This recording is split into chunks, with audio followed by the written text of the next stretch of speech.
তোমরা কি জানো কলকাতার সেরা ফুচকা কোথায় পাওয়া যায়? যেখানে বড় বড় সেলিব্রিটিরা আজও ভিড় জমায় এখানকার ফুচকা খেতে। হ্যাঁ, ঠিকই ধরেছ। এটা হচ্ছে সাদান মেনু দুর্গা পণ্ডিতের ফুচকার দোকান, যা আজ থেকে বহু বছর আগে একজন মহিলা শুরু করেছিলেন সম্পূর্ণ নিজের প্রচেষ্টায়, যার প্রত্যেকটি রেসিপি ছিল সেই মহিলার নিজের তৈরি করা, আর স্বাদ ছিল অতুলনীয়। ছোটবেলা বহুবার আমি দুর্গা কাকিমার হাতের ফুচকা খেয়েছি, যার স্বাদ সত্যি অসাধারণ ছিল। আজ অ্যাক্সিডেন্টে মারা যাবার এত বছর পরেও দুর্গা কাকিমা বেঁচে আছে তার এই ফুচকার দোকানে, আর তার প্রত্যেকটি রেসিপি তার মেয়ের হাতে। তাই যখনই আমি সাদান এভিনিউর আশপাশ দিয়ে যাই, এখানকার ফুচকা খেতে আমি একেবারেই ভুলি না।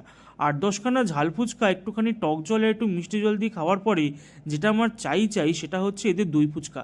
কারণ আমার মতে এদের দই ফুচকাটা হচ্ছে কলকাতার সেরা দই ফুচকা।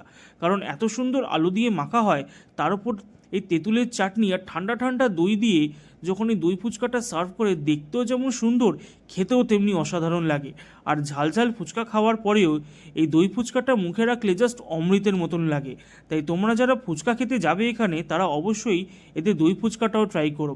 আর যারা যাবে কমেন্টে আমাকে অবশ্যই জানিও।